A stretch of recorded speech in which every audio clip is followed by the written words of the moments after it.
বন্ধুরা আজকের এই সহজ রেসিপিটা বানাতে নাগবো পাউরুটি। তো আমি বাজার থেকে কিনে নিয়েছি। এই পাউরুটিটা দিয়ে আমি আজকে খুবই সুন্দর একটা রেসিপি বানাবো। আর এই রেসিপিটা ছোটোর থেকে বড় সবাই পছন্দ করব। যদি মিষ্টি খাওয়ার ইচ্ছা যায়, মিঠা বস্তু খাওয়ার ইচ্ছা যায়, তাহলে এরকম করে রেসিপি বানায়া বাড়ির সবাইকে চমকা দেওয়া পারবো। খুবই ভালো লাগবো, খুবই স্বাদ লাগবো। তো আমি এই যে ব্রেডের সাইডগুলো কাইটে নিতেছি খুবই সুন্দর করে। আর এই কালো অংশটা ফালাই দেয় রাখবো, এটা যাতে না থাকে ওইরকম করে নেয় রাখবো।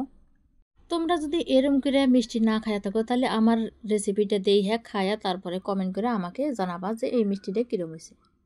এই ব্রেডের মিষ্টি তোমরা যদি না খায়া থাকো তাহলে আমার রেসিপি দিয়ে হ্যাঁ তোমরা খায়া তারপরে কমেন্ট করে জানাবা। আর এই রেসিপিটা কিন্তু ছোট মানুষ বেশিরভাগই পছন্দ করে। আর হাতের কাছে যদি কিছু না থাকে, মিষ্টি খাওয়ার যদি ইচ্ছা যায়, তাহলে এরকম করে মিষ্টি খাওয়া আবারও খুবই ভালো লাগবো।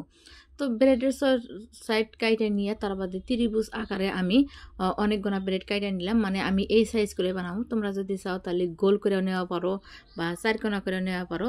তো আমি 3 কোনা করে নিয়ে নিয়েছি আর অনেকগুলো নিয়েছি। এখন আমি মিষ্টিটা বানাবো। তো আমি একটা কড়াই দিলাম চুলার উপরে। এখন দিয়ে দেবো আমি পর্যাপ্ত পরিমাণে পানি। আমি যে পরিমাণে ব্রেড কাইটা নিয়েছি ঠিক ওই পরিমাণ অনুযায়ী দিয়ে রাখবো, যাতে ব্রেডগুলো সুন্দরভাবে ভিজান যায়। তো যাই হোক, আমি পর্যাপ্ত পরিমাণে পানি দিয়ে এখন দিয়ে দিলাম আমি ছোটো এলাইচি, যাতে সুন্দর একটা গন্ধ বাড়ায়, মানে সুঘ্রাণ বাড়ায় তার জন্য। আর এখন দিয়ে দিলাম আমি চিনি। আর চিনির পরিমাণটা কমিয়ে রাখবো। আমি একটা শিরা বানাবো এনে। শিরাটা কিন্তু পাতলা হবো, শিরাটা বেশি ঘন হওয়ার দরকার নাই, পাতলাই ভালো হবো। তারপর দিয়ে দিলাম অল্প লেবু এই জন্যে দিলাম যাতে শিরাটা দলা না বাঁধে, ওই জন্য লেবুটা দিয়ে দিলাম। তো নাড়াচাড়া করতে করতে হয়ে গেছে গা, শিরাটা পাতলাই থাকবো, বেশি ঘন হবো না। তো শিরাটা এই যে সাইজ দেখছাও কিরম পাতলা সাইজ। এখন আমি শিরাটা নামাই নিব। এই ব্রেডের মিষ্টি বানাতে ব্রেডগুলো ভাইজা না রাখবো, তার জন্য আমি এনে সাদা তেল দিছি আর তেলটা মিডিয়াম হিট করে নিছি। নেওয়ার পর এক এক করে আমি ব্রেডগুলো দিতেছি আর এটা চুপায়া উল্টায়া পাল্টায় নাড়াচাড়া করে ভাইজা না রাখবো, যাতে দুই সাইড খুবই সুন্দর করে ভাজা হয়ে যায়। আর ভাজার কালারটা বেশি কালা করা যাবে না, মিডিয়াম রাখা রাখবো। তো এই যে দেখতেছো তোমরা কালারটা এরম যখন হবো তখন নামাই নিবা। খুবই সুন্দর একটা কালার হয়েছে, তো আমি নামাই নিতেছি। আর এর মধ্যে বহুত তেল থাকে, তার জন্য একদম জাগায় জাগায় তেলগুনা বাই করে নিয়ে রাখবো। তো বাই করে নিলাম। তো ব্রেডগুনা আমি কিছু টাইম জুড়াবার দিছিলাম আর শিরা তো জুড়াই গেছে। এখন আমি একটা একটা করে দিয়া হেনে চুবাই নিতেছি, মানে শিরার মধ্যে নিয়ে নিতেছি এরম করে।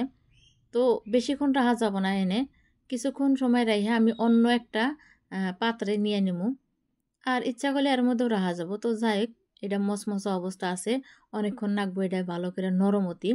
তো নরম হয়ে গেছে গা, আমি এই যে অন্য একটা প্লেটের মধ্যে আজরাই নিছি, খুবই সুন্দর করে আজরাই নিছি আর শিরাগুনা দিয়ে দিতেছি। আর এই ব্রেডে শিরার পরিমাণটা বেশি লাগে, মানে চুইসে নেয় ফাঁসা ফাঁসা, তার জন্যে। তো বন্ধুরা আমার ব্রেডের এই মিষ্টির রেসিপিটা কিন্তু সম্পূর্ণ হয়ে গেছে। তো তোমরা আর একটা কথা কই, কিপটা আমি বাদ দিয়ে আমার চ্যানেলে একটা সাবস্ক্রাইব করে দিও। আর এরকম ভিডিও পাওয়ার জন্যে তোমরা নোটিফিকেশনের ঘন্টাটা অন করে রাখো। তো আজকের মতো তোমার থেকে বিদায় নিতেছি। আবার আসবো কোনো নতুন রেসিপি নিয়ে। ততটা তোমরা সুস্থ থাকো, ভালো থাকো আর আমার পাশে থাকো।